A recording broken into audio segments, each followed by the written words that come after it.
Boa noite a todos. Renovamos o nosso compromisso de aprofundar todas as semanas a Santa Palavra de Deus e mais uma vez aqui estamos dando continuidade à nossa catequese sobre a intercessão de Nossa Senhora.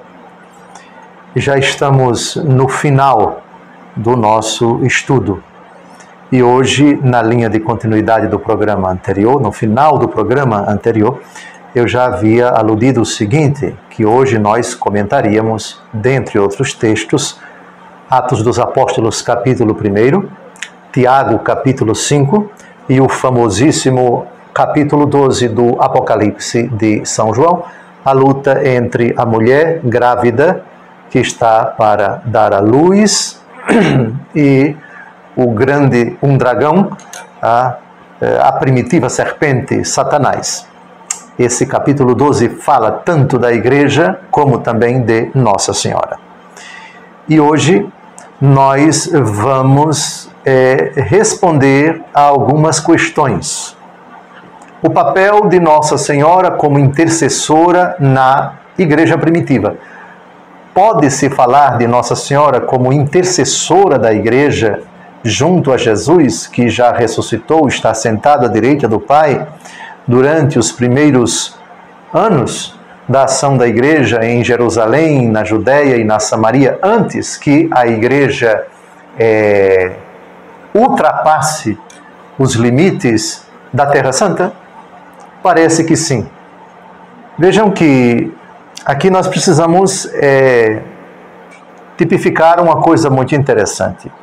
No Calvário, Nossa Senhora ouviu de Jesus o seguinte legado: eis aí o teu filho, a respeito de São João. Igualmente, São João recebeu um legado. Jesus disse para ele, Jesus no Calvário, eis aí a tua mãe. Nesse versículo, João capítulo 19, versículo 27, é dito que, a partir daquele momento, o discípulo a recebeu na sua casa. Só que, no dia de Pentecostes,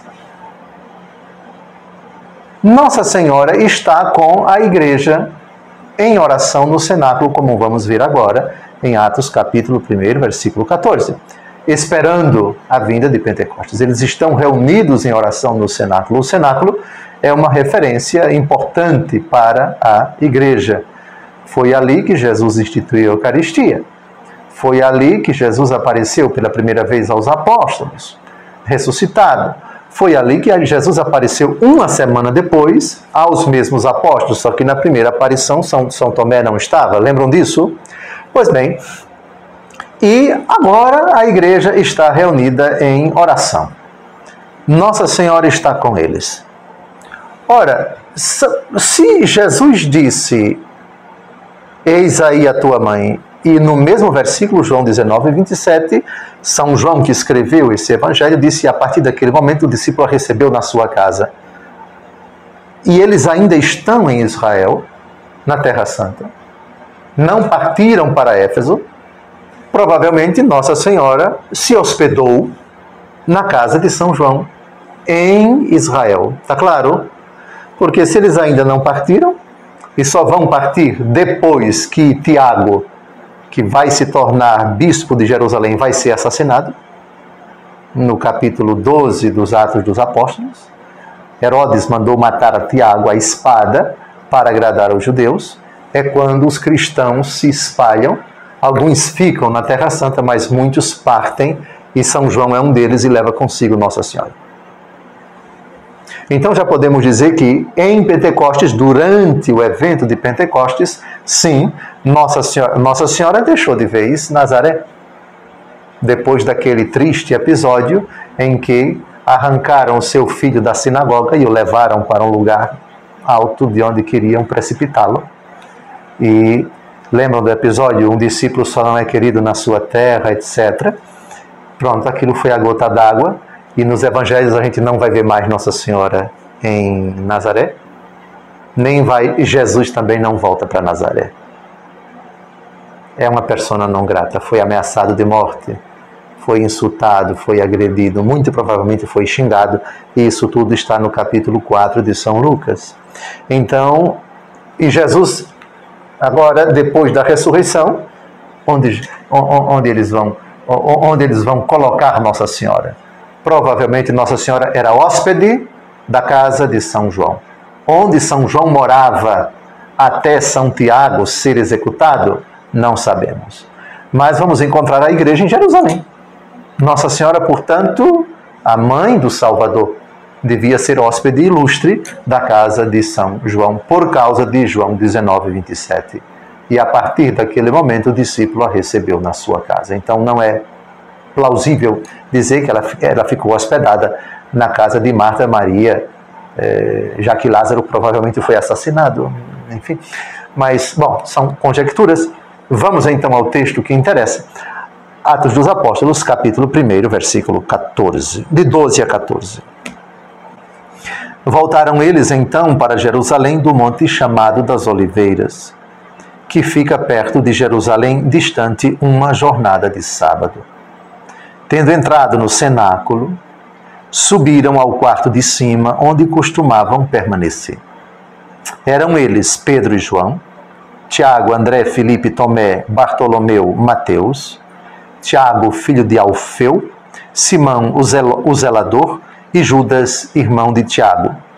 Todos eles perseveravam unanimemente na oração, juntamente com as mulheres, entre elas Maria, mãe de Jesus, e os irmãos dele. O perseveravam na oração supõe uma atitude constante da igreja. Imperfeito do indicativo significa um passado continuado. Então era uma perseverança constante. E Nossa Senhora está ali presente com eles. Então Nossa Senhora nem voltou para Galiléia, para Nazaré especificamente. Não há sentido. Voltar para quê? Para a cidade que tentou matar o seu filho e de onde ela se afastou logo no começo da vida pública de Nosso Senhor? Não. Acompanhou Jesus e depois da morte e ressurreição de Jesus ficou por lá mesmo. Jerusalém ficou na Judéia mesmo. Agora vamos aqui, o texto diz, perseveravam unanimemente na oração. Na oração. A oração de intercessão de Nossa Senhora, podemos falar que ela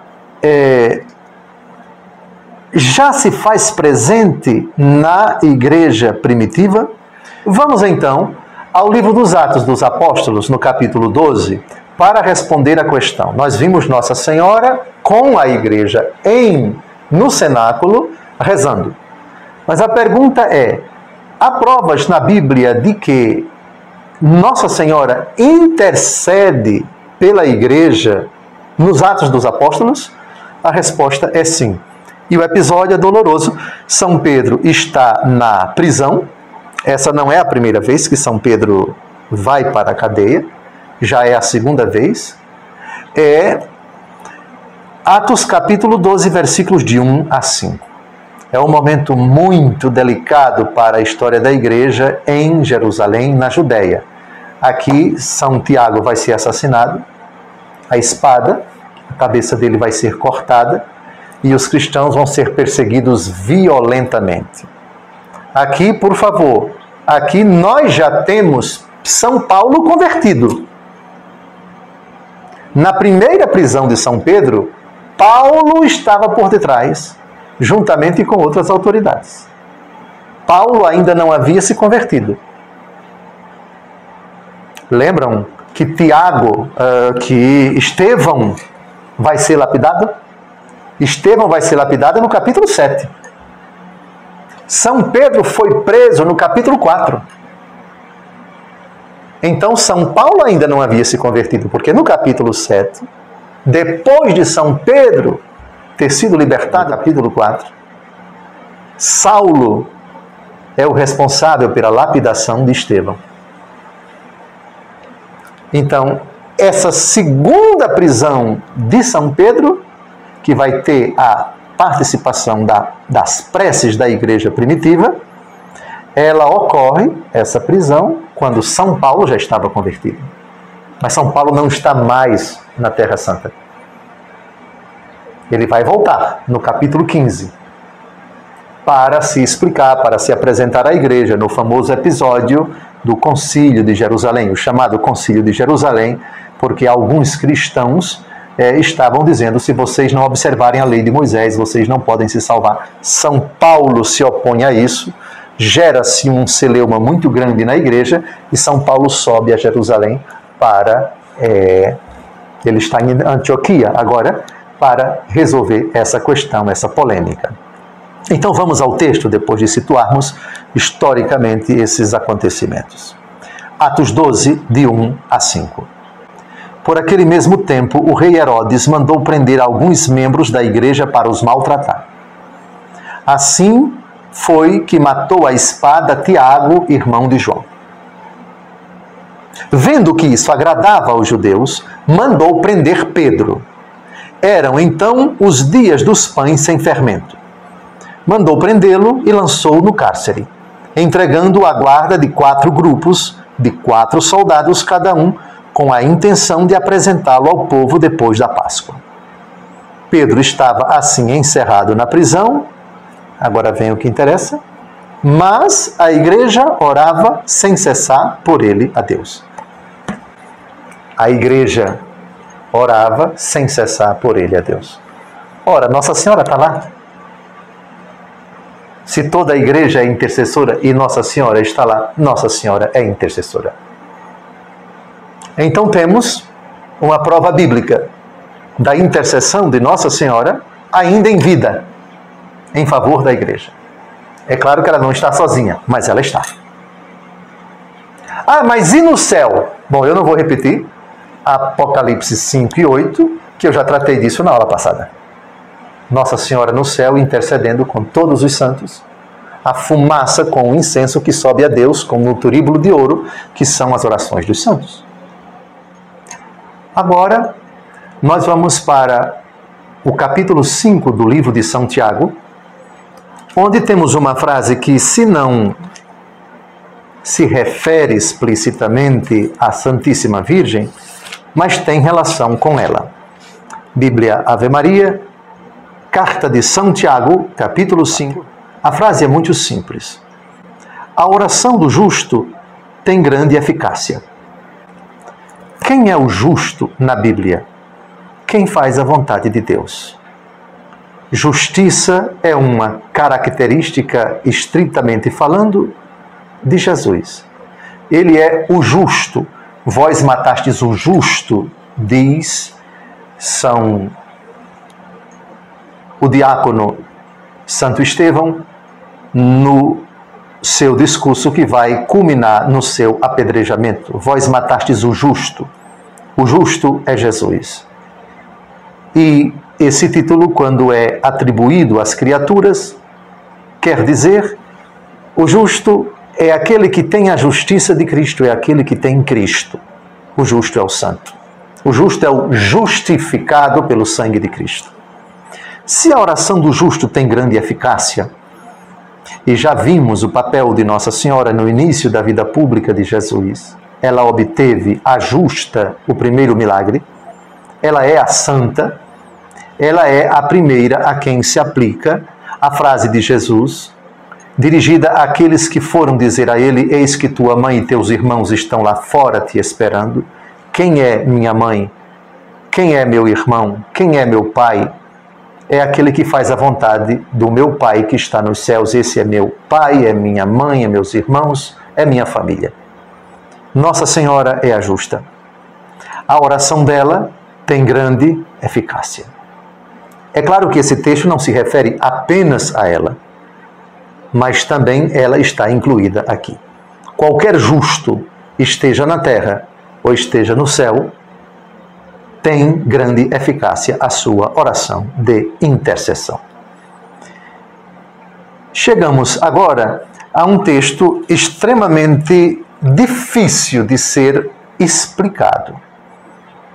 Também é um texto que, se não fala explicitamente de Nossa Senhora, a grande pergunta é: será que esse texto fala dela? Será que esse texto fala também dela? Ou será que esse texto fala apenas dela ou não fala dela? Vamos logo deixar a expectativa e vamos ao texto. O texto fala que no final dos tempos vai vir o adversário, vai vir o inimigo de Deus, vai vir uma personagem misteriosa que vai causar muitos males para a humanidade. Esse inimigo está por trás daquilo que São Paulo, que é o autor dessa carta que vamos ler agora, chama de mistério da iniquidade. É um dos sinais do fim dos tempos. Vamos à segunda, a carta que ele escreveu aos Tessalonicenses, capítulo 2, versículos de 3 a 12. Muitas pessoas nos tempos atuais, elas perguntam: nós estamos vivendo o fim dos tempos? E os sinais que indicam que o fim de tudo está próximo, quais são? Todas essas perguntas são legítimas. E todas as respostas a essas perguntas se encontram na Santa Palavra de Deus. Hoje nós vamos falar apenas, porque é o que nos interessa para o nosso argumento, dessa figura sombria, desse inimigo, desse adversário de Deus, do que ele está fazendo e daquilo que o impede. Algo está impedindo a ação desse adversário e depois ele vai se manifestar. Prodígios espantosos, portentos horríveis, muitas coisas que estão acontecendo no mundo, e por favor, isso não é prerrogativa apenas dos tempos atuais. Por outro lado, o que é que está detendo esse inimigo? Quem é essa figura que não permite que ele avance? Vamos ler devagar o texto e vamos tentar buscar uma resposta e talvez a gente inclua Nossa Senhora aqui. Veja, se não dá, por um lado, para dizer que ela é a causa que impede que o inimigo se revele com tanta fúria, por outro lado, não dá para excluir que ela seja uma dessas causas. Ela com outras, ela com os anjos, ela com os santos, seria São Miguel Arcanjo? Seria apenas Nossa Senhora? Seria o quê? Só a leitura do texto vai ajudar a gente a conjecturar. Segundo aos Tessalonicenses, capítulo 2, versículos de 3 a 12. Ninguém de modo algum vos engane. Porque primeiro deve vir a apostasia. E deve manifestar-se o homem da iniquidade, o filho da perdição, o adversário, aquele que se levanta contra tudo o que é divino e sagrado, a ponto de tomar lugar no templo de Deus e apresentar-se como se fosse Deus. Não vos lembrais de que vos dizia estas coisas quando estava ainda convosco? Agora que vem o que interessa. Agora vem o que interessa. Agora sabeis perfeitamente que algo o detém, de modo que ele só se manifestará a seu tempo. Porque o mistério da iniquidade já está em ação, apenas esperando o desaparecimento daquele que o detém. Então, o tal ímpio se manifestará. Mas o Senhor Jesus o destruirá com o sopro de sua boca, o aniquilará com o resplendor de sua vinda. A manifestação do ímpio será acompanhada, graças ao poder de Satanás, de toda sorte de portentos, sinais e prodígios enganadores. Ele usará de todas as seduções do mal com aqueles que se perdem, por não terem cultivado o amor à verdade, que os teria podido salvar. Por isso Deus lhes enviará um poder que os enganará e os induzirá a acreditar no erro.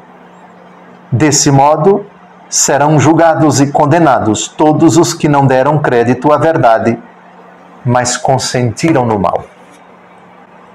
Bem, eu lamento, mas esse é um texto muito sombrio, muito assustador. É um texto que provoca uma certa apreensão. O demônio vai se manifestar, o inimigo vai ter a permissão de Deus para agir, mas agora algo o detém. Ele quer agir, mas tem uma realidade que não está permitindo. É a mão de quem? É a ação de quem? Quem é?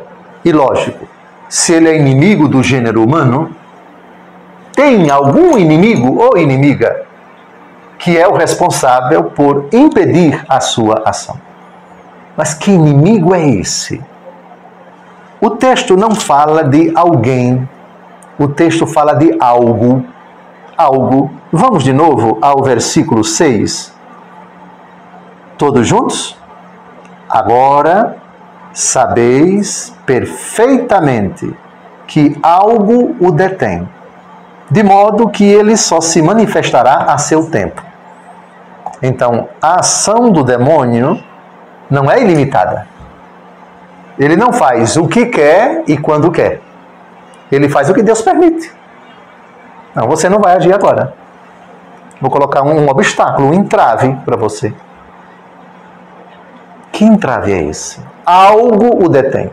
Bom, se não é alguém, pode ser algo que essa pessoa está fazendo. Então, quando eu digo Nossa Senhora, é alguém. Mas a intercessão dela é algo. Ou seja, as preces dela. Se é que é ela. São Paulo pensou na Santíssima Virgem quando disse isso? Nunca saberemos. Nunca podemos conjecturar e acertar com certeza. Seria a liderança, o império, a ação de São Miguel Arcanjo, o príncipe das milícias celestes, que vai aparecer no capítulo 12. Houve uma batalha no céu, Satanás com os seus seguidores de um lado e São Miguel Arcanjo, e já não se encontrou lugar no céu? Ou seria uma conjunção de ação? Miguel que luta e Nossa Senhora que intercede? Ou seria algo mais? Ou seria uma conjunção de mais fatores? Seria a piedade dos santos aqui na terra? Seria a santidade de alguns que dobram os seus joelhos, que intercedem, que rezam? Seria a prece fervorosa de muitos justos espalhados em toda a face da terra, juntamente com a intercessão de Nossa Senhora e juntamente com a ação de São Miguel Arcanjo? Algo o detém. Algo profundamente misterioso. Ninguém na face da terra, desde São Paulo até hoje, conseguiu explicar que mistério é esse, que elemento é esse, que causa é esta que está detendo a ação do demônio. Mas vejam, aqui eu vou emitir uma opinião. É impossível excluir a intercessão de Nossa Senhora desta explicação, porque ela é inimiga da serpente. Como dizer que as preces daquela que haveria de esmagar a cabeça da serpente, essas preces não entram nessa realidade, algo agora o detém? Se isso é verdade, pergunta-se, eu não estou afirmando, teria Deus Todo-Poderoso concedido às preces da mãe o poder de reter a ação do mal? o poder de impedir que mais tragédias, que mais desgraças, que mais portentos, que mais perturbações e angústias, que, a bem da verdade, nós percebemos a 3x4 hoje. Quem é que pode negar que o mundo... 1 João, capítulo 5, versículo 14... Capítulo 5, versículo 17, por favor, vamos dar uma olhadinha. Vamos dar uma olhadinha. Primeira carta de São João, capítulo 5, versículo 19. Perdão, errei por 2. 1 João, capítulo 5, versículo 19. Sabemos que somos de Deus e que o mundo todo jaz sob o maligno. O mundo todo jaz sob o maligno. Portanto, vejam, dizer que maldades, perversidades, profanações, perseguições à Igreja de Cristo, o ódio de Satanás contra aqueles, os consagrados, consagrados pelo batismo, consagrados pela crisma, consagrados a um título novo na vida religiosa, consagrados no sacramento da ordem. Hoje, com o mundo na nossa mão, e com isso daqui a gente pode ter acesso às informações do mundo inteiro, os sinais já estão em andamento.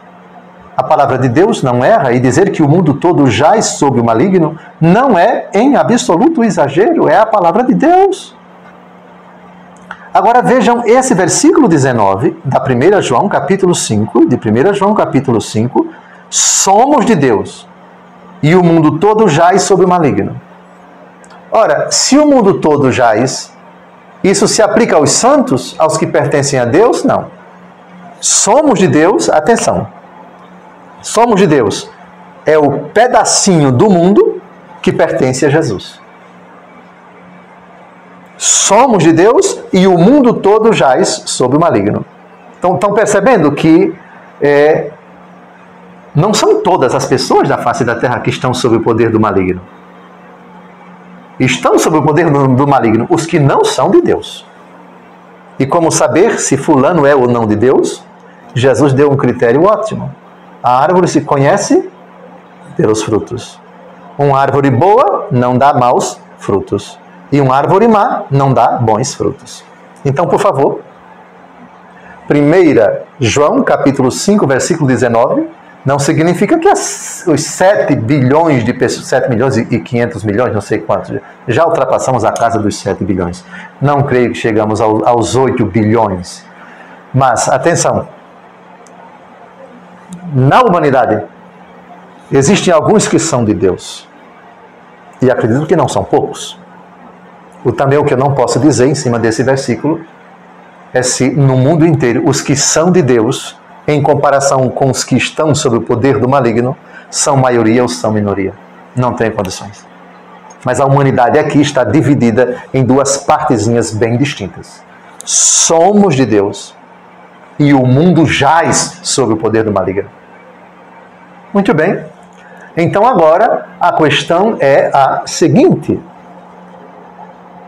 Nossa Senhora tem um papel no desdobramento desses acontecimentos dolorosos que já estão acontecendo, por favor? Esses acontecimentos já estão em ato. Já estão em ato. Minha opinião, é impossível excluir Nossa Senhora como protagonista desta luta contra o poder das trevas. Desta luta contra aquele que tem o mundo sob o seu poder. Quando é que o demônio tem poder? Quando é que o demônio reina? A explicação é uma só. Romanos, capítulo 6, versículo 12. Quando é que o demônio domina? Quando é que o demônio reina? O demônio é rei do mundo? Depende. Ele pode ser. Jesus Cristo é rei? Sim, em determinadas pessoas, em determinadas circunstâncias. Mas só há uma situação em que o demônio reina. Lembram? 1 João 5,19. O mundo todo jaz sob o maligno. Se jaz significa dorme. em berço esplêndido para sempre. Jazigo em cemitério, o que é jazigo? Que vem de jazer, que vem de repousar, descansar. É o lugar onde se guarda o cadáver. O mundo todo jaz sob o maligno. O mundo todo morreu porque o demônio matou essas pessoas. Ele que vem para roubar, matar e destruir. Então, em que circunstâncias o demônio reina? Romanos capítulo 6, versículo 12. Não reine, pois, o pecado em vosso corpo mortal, de modo que obedeçais aos seus apetites, nem ofereçais os vossos membros ao pecado como instrumentos do mal. Oferecei-vos a Deus como vivos, salvos da morte, para que os vossos membros sejam instrumentos do bem a seu serviço. O pecado já não vos dominará, porque agora não mais estáis sob a lei, e sim sob a graça. Em que sentido, então, o mundo está sob o poder do demônio? Pecado. Só isso. Ali onde houver o pecado, onde o pecado reina, o demônio reina, porque o pecado é a obra do demônio por antonomasia, por excelência. Então, essa visão da 1 João, capítulo 5, versículo 19, ela é realista, nem é pessimista. Portanto, não são todas as pessoas que estão sob o poder do maligno. Nós somos de Deus. E o mundo jaz sob o maligno. Então a humanidade está dividida. Dividida muitas vezes até numa mesma casa. Lembram? Quando nosso Senhor Jesus Cristo disse: eu não vim trazer paz à terra, mas divisão. Doravante, numa família de 5 pessoas, 3 ficarão contra 2 e 2 ficarão contra 3, pai ficará contra filho, filho ficará contra pai, etc. Lembram? Lucas capítulo 11. Pois bem, então vai ser assim, sempre foi assim, até o fim do mundo. Agora voltemos ao papel de Nossa Senhora. Algo o detém. Minha opinião, como eu disse, com isso nós encerramos, é a 1 aos Tessalonicenses, algo o detém. Jamais podemos excluir Nossa Senhora dessa realidade. Depois desse texto do apóstolo Paulo aos cristãos de Tessalônica, algo está detendo, texto que não exclui Nossa Senhora como causa dessa realidade que está impedindo a ação do inimigo de Deus. Vamos ao segundo texto do nosso estudo, que é o mais importante, o segundo texto mais importante sobre a intercessão de Nossa Senhora, o capítulo 12 do Apocalipse de São João. Vamos versículo por versículo, mas não vamos nos deter em tantos versículos, e são 18 versículos, mas naqueles mais importantes. Apareceu em seguida um grande sinal no céu, uma mulher vestida de sol, a lua debaixo dos seus pés, e na cabeça uma coroa de 12 estrelas. Estava grávida e gritava de dores, sentindo as angústias de dar à luz. Depois apareceu um outro sinal no céu. Um grande dragão vermelho com 7 cabeças, 10 chifres e nas cabeças 7 coroas. Varria com sua cauda 1/3 das estrelas do céu e as atirou à terra. Esse dragão deteve-se diante da mulher que estava para dar à luz, a fim de que, quando ela desse à luz, lhe devorasse o filho. Ela deu à luz um filho, um menino, aquele que deve reger todas as nações pagãs com cetro de ferro. Mas seu filho foi arrebatado para junto de Deus e do seu trono. A mulher fugiu então para o deserto, onde Deus lhe tinha preparado um retiro para aí ser sustentada por 1260 dias. Pergunta. Aqui nós temos 2 personagens. Uma mulher e um dragão. Pergunta. É a primeira vez na Bíblia que essas 2 figuras aparecem? Ou elas já apareceram lá atrás, num contexto de promessa, num contexto de profecia? Dá para a gente identificar qual é o livro do Antigo Testamento que fala dessas 2 figuras? vamos procurar no Apocalipse mesmo, nesse capítulo, a resposta. A resposta está nos versículos de 7 a 9. Houve uma batalha no céu.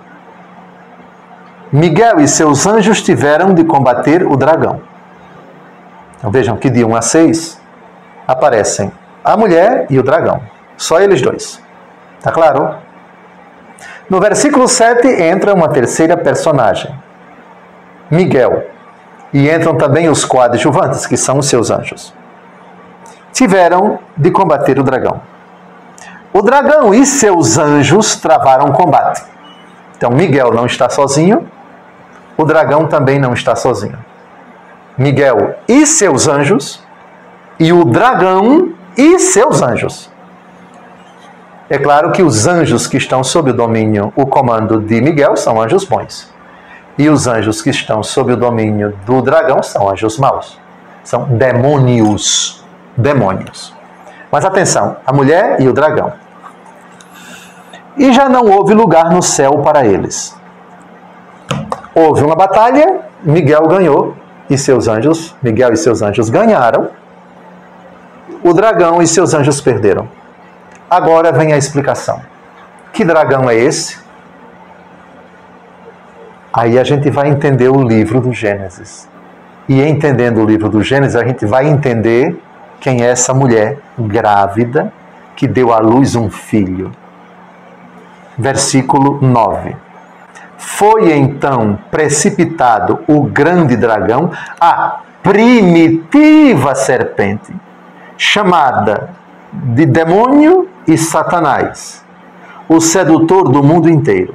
Foi precipitado na terra e com ele os seus anjos. O que interessa, a primitiva serpente. Aí é obrigatório que a gente volte ao livro do Gênesis. O monólogo do Senhor Deus com a serpente, no capítulo 3, versículo 15 do livro do Gênesis. Porém, inimizade entre ti e a mulher, entre a tua descendência e a dela. Tu lhe ferirás o calcanhar, enquanto ela esmagará a tua cabeça. Então, se Gênesis 3,15 faz uma profecia que não é muito clara naquele momento, Apocalipse 12 responde. E se Apocalipse 12 descreve uma batalha, onde temos esta mulher que está para dar à luz, o filho que vai para junto de Deus, Miguel e seus anjos, e depois o dragão e seus anjos, quando São João diz primitiva serpente, tudo faz sentido, tudo se encaixa. Está claro? Portanto, com o devido respeito, aqueles que tentam enxergar no capítulo 12 somente a igreja, o que está certo, mas está incompleto, com o devido respeito, sim, é claro que é a igreja que gera Cristo em nós. Interpretação correta, mas incompleta. Porque quando o texto diz, por favor, em nome de Cristo, por favor, versículo 5, ela deu à luz um filho, um menino. Quem foi que deu à luz Jesus? Quem foi que fez vir à luz? Quem foi que primeiro concebeu no seu coração, depois no seu ventre, carregou o Salvador durante 9 meses no seu ventre e depois, por uma providência divina, foi com José durante o recenseamento para Belém de Judá e lá deu à luz o Salvador, que é o Cristo Senhor. Dá para você excluir do capítulo 12 do Apocalipse a figura da bem-aventurada Virgem Maria. É impossível. Portanto, a mulher que está prestes a dar à luz é Maria. E depois dela, em sentido amplo, a igreja. Como a igreja dá à luz? A igreja dá à luz quando gera Cristo em nós. Quando ela anuncia Cristo, quando ela nos faz morrer para o pecado, para o mundo das trevas e nos faz renascer para a vida da graça no batismo. Quando ela, depois que nós praticamos o pecado, nos lava por meio do sacramento da penitência dos pecados. Morremos para o pecado e renascemos para a vida da graça no sacramento da confissão, no sacramento da Eucaristia. Quando a palavra de Deus renova o coração da pessoa, transforma o coração da pessoa, Cristo é gerado em nós. Cristo nasce em nós. Cristo revive em nós. Cristo ressuscita em nós. São Paulo diz, eu vivo, mas já não sou eu que vivo, é Cristo que vive em mim. Quando o apóstolo Paulo, na 2 aos Coríntios, diz que eis que eu faço, aquele que está em Cristo é uma nova criatura. As coisas antigas passaram, se refere a Cristo revivendo em nós, Cristo nascendo ou renascendo em nós. A frase dele para Nicodemos, no capítulo 4 do Evangelho segundo João, é precisamente esta: é necessário nascer de novo. Quem não nascer da água e do Espírito não pode entrar no reino dos céus. Portanto, capítulo 12, mulher vestida de sol, coroada de estrelas, os 12 apóstolos. Fulgurante é o brilho da ressurreição de Cristo que refugia na igreja e refugia no corpo de Maria. Esta mulher é Nossa Senhora. Esta mulher é também a igreja. Cronologicamente, primeiro Nossa Senhora, depois a igreja. Mas na ordem da totalidade, porque o todo é maior do que a parte, a igreja vem em primeiro e Maria Santíssima vem em segundo, porque ela é parte da igreja. Portanto, Nossa Senhora é a primeira na ordem da cronologia, mas também a primeira na ordem da plenitude, da abundância, da graça. Porque nunca a igreja foi chamada de cheia de graça, só Nossa Senhora. Por outro lado, é uma mulher coroada de estrelas e vestida de forma fulgurante. É a igreja que vive da graça de Cristo. É a igreja santa, é a igreja em quem refugia a santidade de Cristo Jesus. Muito bem. Então vejam agora o versículo 10, depois que o demônio é precipitado na terra com os seus anjos.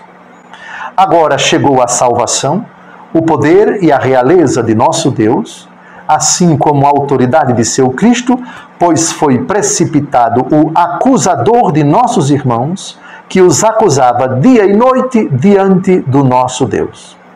Mas estes venceram-no por causa do sangue do Cordeiro e do seu eloquente testemunho. Desprezaram a vida até aceitar a morte. Por isso alegrai-vos, ó céus, e todos que aí habitais. Mas, ó terra e mar, cuidado, porque o demônio desceu para vós, cheio de grande ira, sabendo que pouco tempo lhe resta. O demônio nunca se dá por vencido. Se não se encontra mais lugar no céu para ele, depois da batalha com Miguel e seus anjos, ele parte furioso para a terra. Pouco tempo lhe resta, o que significa? Estamos vivendo o período do fim. Falta pouco tempo para o Senhor Jesus vir em glória para julgar os vivos e os mortos. Estamos nos tempos derradeiros. Mas atenção, por favor, esse dado inquestionável da Bíblia não significa dizer que o mundo vai acabar no final da semana que vem ou no fim do ano. Pode acontecer isso, mas pode acontecer daqui a 500 mil anos. Ah, mas eis que eu venho em breve, disse Jesus. Certo, mas o conceito de brevidade para Deus, e Jesus é Deus, é bem diferente do nosso conceito de brevidade. Quem lembra do que o apóstolo Pedro diz, citando o Antigo Testamento? 1000 anos. Para vós são como um dia que passou, citando o Salmo 89. E sim, estamos no fim dos tempos. Cuidado, porém, ao interpretar essa expressão. Os tempos são últimos, pouco tempo resta para o demônio.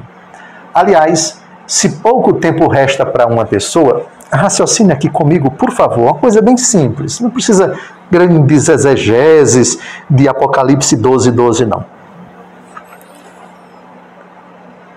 Imaginemos uma pessoa que tem algo muito importante para fazer e tem pouco tempo. O que se pode esperar dessa pessoa responsável? que ela aproveite todo o seu tempo e não desperdice o tempo. Não, eu tenho pouco tempo. Cada minuto é precioso. Cada segundo é precioso. Então eu tenho que aproveitar ao máximo o meu tempo e fazer tudo com precisão, com rapidez, com seriedade, porque pouco tempo me resta. Se o demônio sabe que pouco tempo lhe resta, não há felicidade maior para ele em saber que nós desperdiçamos o nosso tempo com besteiras, com programas desnecessários, com futilidades. Quando desperdiçamos o nosso tempo, noite foi feita para descansar, noite foi feita para dormir. Imagina uma pessoa que desperdiça a noite inteira em coisas que não edificam, em leviandades, em profanações, em vícios, no excesso da bebida, no excesso das drogas. Uma pessoa que desperdiça o seu tempo, desculpe, em programas fúteis de TV, em leviandades, frivolidades, quanto desperdício com a vaidade, com aquilo que de fato não leva para o céu. Já o demônio sabe que pouco tempo lhe resta. Poderíamos até falar de uma responsabilidade do demônio. Pensando assim, e não se assustem, não se assustem. Cada momento é precioso para mim. Cada segundo é precioso para mim, para enganar as pessoas, para levar as pessoas a praticar o pecado mortal, para precipitá-las no fogo do inferno, para confundi-las, para tirar Deus delas, para deixá-las desorientadas, desesperadas, angustiadas, e está furioso. Pouco tempo lhe resta. É tolice, é bobagem para o ser humano achar que tem muito tempo pela frente aqui na Terra, porque não tem. Bom seria, e aí sim, se nós sempre pensássemos, eu tenho pouco tempo nesta Terra. Estamos vivendo agora um período tão conturbado.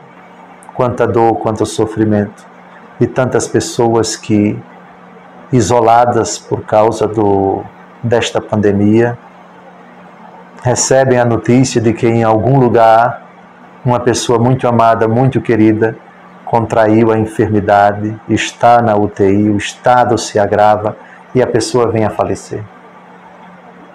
Não tive tempo de falar com ela, não tive tempo de me despedir, não tive tempo também de chamá-la ao arrependimento, se tratou de uma pessoa que vivia nas trevas. O demônio sabe que pouco tempo lhe resta. Para concluir o nosso encontro, comentando o Apocalipse capítulo 12, versículo 12, o demônio partiu para a terra cheio de grande ira, cheio de fúria, é a mesma coisa, porque sabe que pouco tempo lhe resta. Eu quisera citar um texto de uma famosa obra de São João Crisóstomo, chamada Sobre o Sacerdócio. É um texto que se refere ao sacerdócio ministerial, bispos, padres e diáconos, mas que, neste caso aqui, nesta citação, se aplica a todas as pessoas. São João Crisóstomo viveu no século V, em Constantinopla, a antiga capital do Império Romano do Oriente, império que acabou ficando único depois que o Império Romano do Ocidente caiu no mesmo século V. E São João Crisóstomo explica por que a tentação do diabo é mais terrível do que qualquer guerra. São palavras muito duras que ele utiliza, mas que servem bem para ilustrar a atualidade de Apocalipse, capítulo 12, versículo 12.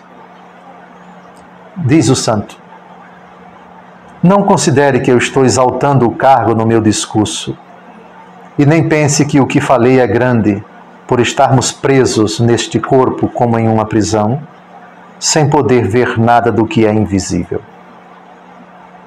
De fato, seria possível ver algo maior e mais terrível do que essa batalha, se pudesse ver o exército trevoso do diabo e o combate insano com estes seus olhos.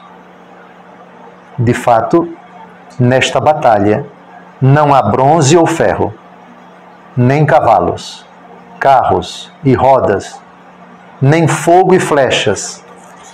Essas são visíveis, mas uma outra maquinaria muito mais temível.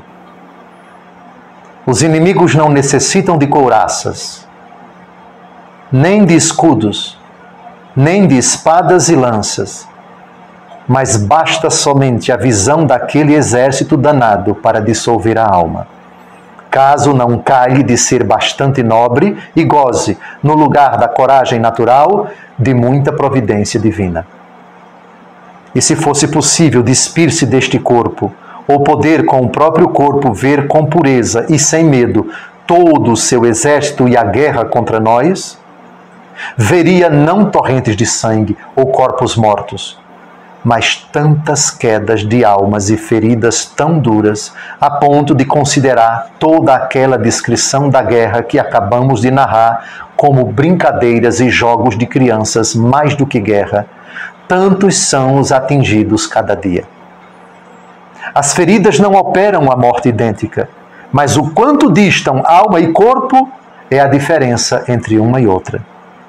De fato, quando a alma recebe o golpe e cai, não fica no chão como o corpo, sem nenhum sentimento, mas é castigada já ali, esvaindo-se com a má consciência, e depois do afastamento dali, no momento do julgamento, é-lhe outorgada a punição imortal. E se alguém suportou sem dor os golpes do diabo, torna-se maior a punição por causa da falta de sofrimento, pois quem não foi pego facilmente pelo primeiro golpe, recebe o segundo, e depois desse, outro. De fato, o desgraçado não cessa de bater até o último suspiro quando encontra uma alma preguiçosa e que despreza os golpes anteriores. Ninguém subestime o poder das trevas. Ninguém brinque com o tempo achando que tem muito tempo nesta vida. Pouco tempo nos resta. E o nosso inimigo sabe perfeitamente que pouco tempo lhe resta. E nesse sentido, como o assunto é a intercessão de Nossa Senhora, aproveite o seu tempo para ser devoto dela. Aproveite o seu tempo para recorrer a ela. Aproveite o seu tempo para pedir sempre, constantemente: ó Senhora minha, ó minha Mãe, eu me ofereço todo a vós. Ó Virgem Santíssima, intercedei por nós. Ó Virgem Santíssima, vós não permitais que eu viva nem morra em pecado mortal. Quaisquer que sejam as orações, quaisquer que sejam as palavras, a oração a Nossa Senhora, a mais antiga com a qual eu termino agora o nosso encontro, é esta: a vossa proteção recorremos, Santa Mãe de Deus. Não desprezeis as nossas súplicas em nossas necessidades, mas livrai-nos sempre de todos os perigos, ó Virgem gloriosa e bendita. Ainda não terminamos o nosso estudo sobre Nossa Senhora. Faltam ainda 2 programas, 2 encontros. E desejo que... O assunto de hoje foi pesado, foi muito pesado, mas não podia deixar de ser. É um capítulo nevrálgico no assunto sobre a Virgem Santíssima. E aqui, como guerreira, como eu disse no encontro anterior, enfocar a intercessão de Nossa Senhora como aquela que vai à frente do exército, aquela que defrauda a bandeira da vitória, vai à frente da igreja, é inimiga da serpente e tem um papel, por isso, crucial nesta luta contra este inimigo que perdeu uma batalha no céu, mas aqui na terra muitas batalhas estão em andamento. Porém, a palavra final, a vitória definitiva, não é dele, é do Senhor Jesus, que tem do seu lado essa, vamos chamar, de general com um poder descomunal que ela recebeu do próprio Filho para esmagar, frase do próprio Deus lá no passado, esmagar a cabeça da serpente com o seu calcanhar. Calcanhar ferido, desproporção tremenda. O máximo que o demônio pode fazer para Nossa Senhora é ferir o calcanhar dela. O máximo que o demônio pode fazer é ferir o calcanhar da igreja. Apesar disso, como disse São João Crisóstomo, muitas almas, se não brincarem, podem ser levadas para o demônio. Porém, a vitória definitiva foi então precipitado o grande dragão, a primitiva serpente chamada de demônio e Satanás, o sedutor no mundo inteiro, precipitado, porém, se saiu do céu, veio para a terra. Até a segunda vinda de Cristo, esse elemento pavoroso vai nos causar angústias, vai nos trazer perturbações, mas aquele que está com Cristo não pode temer, ainda que esporadicamente caia uma ou duas ou várias vezes, se ele confiar no Senhor e clamar por misericórdia, se arrepender dos seus pecados e buscar a reconciliação com Deus, experimentará uma vida nova, Cristo renascerá nele e muito mais ainda confiando-se na intercessão, no poder e na solicitude da Mãe de Deus. O demônio não pode nada contra ele. 1 João 5,19. Somos de Deus e o mundo jaz sob o poder do maligno. Vai depender de cada um conservar-se no seu lugar ou transitar de um lugar para o outro. Ou seja, os pervertidos podem se converter porque ainda há tempo. Mas pouco tempo lhe resta. Mas os convertidos, se não tomarem cuidado, podem se perverter. E lembrem-se, pouco tempo lhes resta. Boa noite, até o próximo encontro, se Deus quiser.